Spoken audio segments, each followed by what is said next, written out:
Alright, I had a full, nearly 15-minute long video reviewing Farewell of the White Wolf, but I basically scrapped the whole thing and I'm starting over. The reason why is because I made this video in a vacuum. And now that I've posted my walkthrough, I read through so many comments and messages and learned of so many of the community's opinions that I just want to address them and involve them in the video as well. So without further delay, let me give you a bit of a boring intro, as I called it in the last video. So, Farewell of the White Wolf is a fan-made epilogue of the Witcher franchise, of Geralt's story and of that of most of the characters in the world, both from the games and the books. Although there isn't much from The Witcher 3's expansions in it, I think that is partially due to the fact that most of the mod was written before they came out, especially before Blood and Wine came out.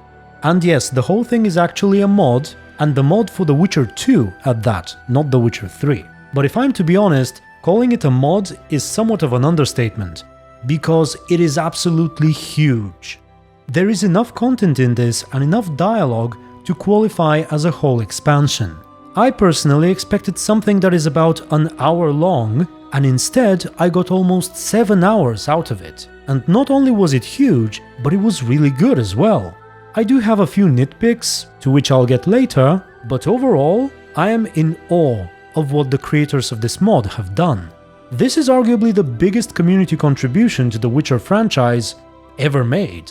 Well, okay, maybe alongside Alzur's Legacy.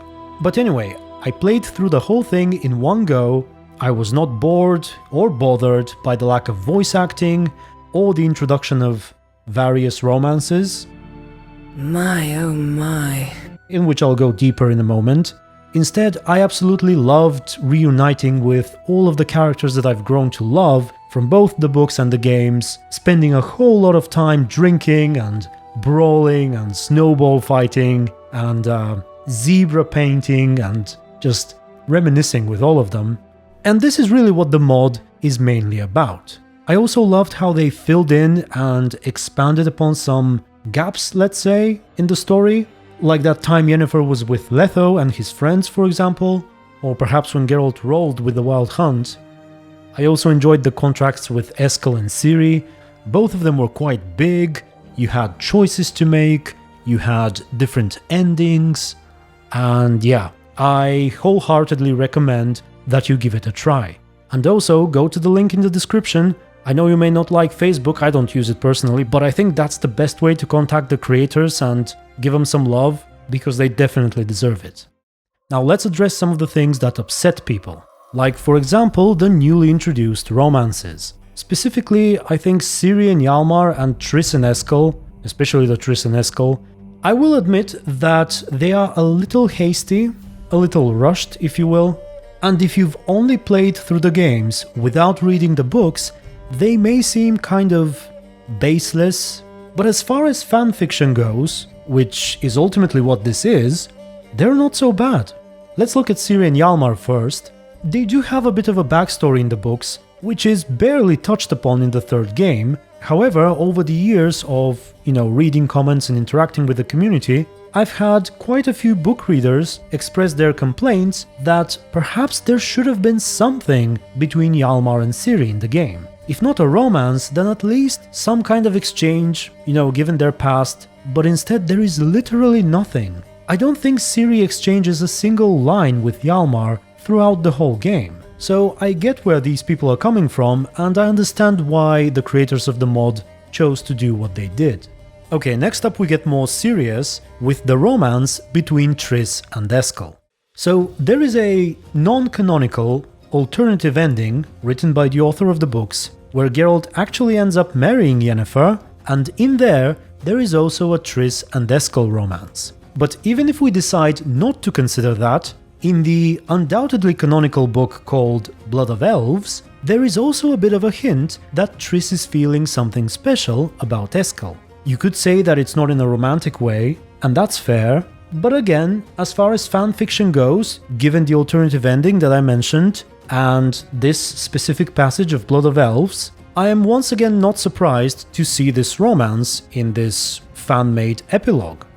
Now, I realize that some people may take it a bit more personally, because in the end of the games, you can decide that Geralt should be with Triss and not Yennefer. And I don't want to turn this into a Yennefer versus Triss video. I already have that, and to be honest, it is one of my least favorite videos. But I'm just gonna say two things. First, and I realize that lots of fans disagree with me, but I do not think that there is anything wrong with choosing Triss in the third game. Clearly there's nothing wrong with choosing Yennefer either, she's an awesome character, but I also believe that you can read the books, play the games, and in the end decide that Geralt should be with Triss without committing any kind of sin against the lore or anything like that. And the second thing I'm gonna say is that I also don't think that the creators of this mod are purposefully trying to be disrespectful or offensive towards people who chose Triss. In fact, this mod is not really about romance. Despite the fact that it's about Yennefer's wedding, there is very little Geralt and Yennefer interactions in it. I mean, here's the thing. There is this scene where Geralt and Dandelion, after a long night of drinking, are taking a piss, side by side, and chatting. Now, Dandelion probably says more things to Geralt in that scene alone than Yennefer does in the entire mod. So yes, ideally, it would have been nice to have a version where the wedding is with Triss instead, but I don't see anything necessarily wrong with the mod as it is. And I urge you not to let the fact that you disagree with the state of the world here prevent you from enjoying this content. You know, maybe you did not choose Yennefer, or Ciri did not become a Witcher, or perhaps Emhyr is not ruling the North. It's more about Geralt and Dandelion and Roach and Yorveth and Letho and Regis and Zoltan and even Borg, whom they absolutely got better than Netflix. And while allegedly some people complain that The Witcher 3 is too long, I complain that this thing is too short. I wanted even more. I wanted to see Nivellen and the Bloody Baron and Olgierd and Anna Henrietta and so on, but oh well. My favourite type of magic, lesbomancy. Okay, now I can finally get to my personal criticism about this mod. I've narrowed it down to 3 things, which are all relatively minor, nitpicks really. One of them contradicts the books, the other The Witcher 2, and the final one The Witcher 3. So let's start in that order. My first nitpick is about the part where Eskel and his brother Bear discuss Witcher armor and fighting styles. By the way, I really like that story, but there is this one bit where the implication is made that Witchers of the School of the Wolf use light armor and are very fast and agile so that they can fight smaller enemies who are also fast and agile. I believe the expression dancing with drowners is used. Meanwhile, the Witchers of the School of the Bear are supposed to be slower but stronger and wear heavy armor so they can go toe-to-toe with large and strong enemies, like a Cyclops for example. I think this whole statement contradicts the books, specifically Blood of Elves. In there, little Ciri is training with the Witchers at Kaer Morhen, and her exercises often involve the pendulum. That part is basically shown in the intro of the third game.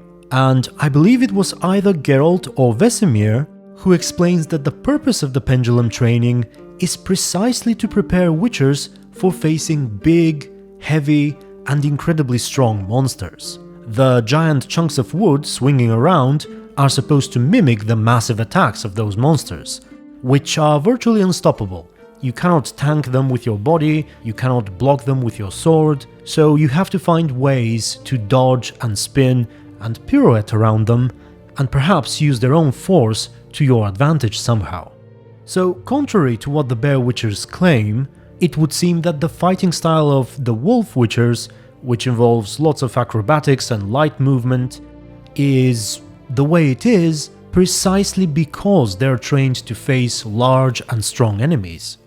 And you might say that he's simply misinformed. I'm not sure how much Witchers from different schools are supposed to know of one another, but even if he is misinformed, Eskel should have perhaps corrected him.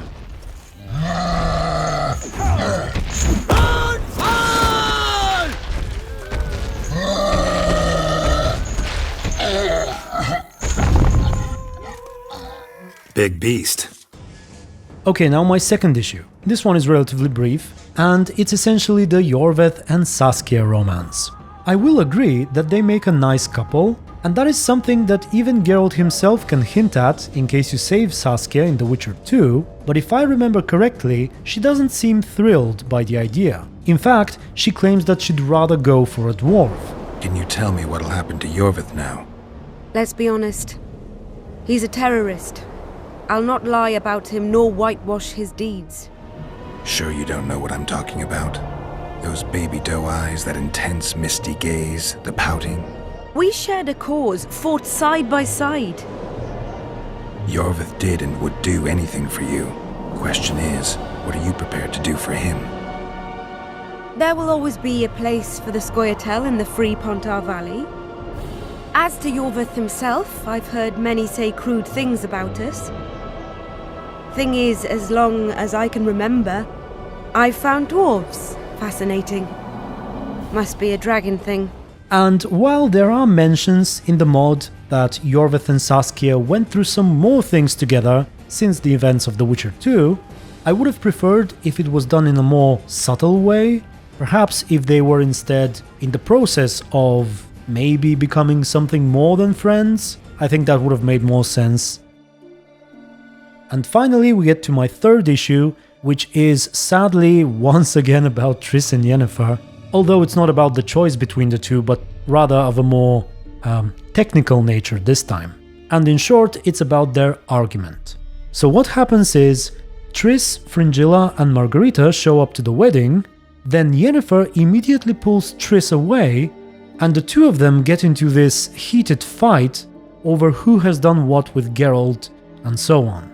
Now, this argument is likely a reference to a similar argument between Triss and Yen from the end of the Lady of the Lake book. And it would have made sense if the third game never existed. But here's why I think it doesn't work after The Witcher 3. You have to keep a few things in mind. First off, the default state of Triss in the third game is that she has already accepted defeat, essentially. Yes, she still loves Geralt, but if you don't make any moves, if you don't kiss her, if you don't tell her that you love her, she will never initiate anything. She will not ask you to be with her, she will not get in your way, she will just let you be with Yennefer and not say or do anything. You, holding up all right? It'll be a hard slog for everyone. You know what I mean. What am I supposed to say? I mean, I knew you and Yennefer... that you'd end up back together. It was a lost cause. Always. I guess so. I just don't want you to... Can we not dwell on it? I need to focus on other things now. Right. Understood. So in short, unless you profess your love for her, she has no intention of getting between you and Yennefer. The second thing to consider is the fact that a similar conversation must have already taken place between the two sorceresses in the third game. It likely happens while they travel together to Novigrad after the Battle of Kaer Morhen. It is behind the scenes and we're not really sure about it if we only romance one of them, but if you try to romance both, they basically spell it out for you during the threesome scene. They say how they have discussed the whole situation between the two of them and Geralt, and they've concluded that they don't want anything to do with you anymore.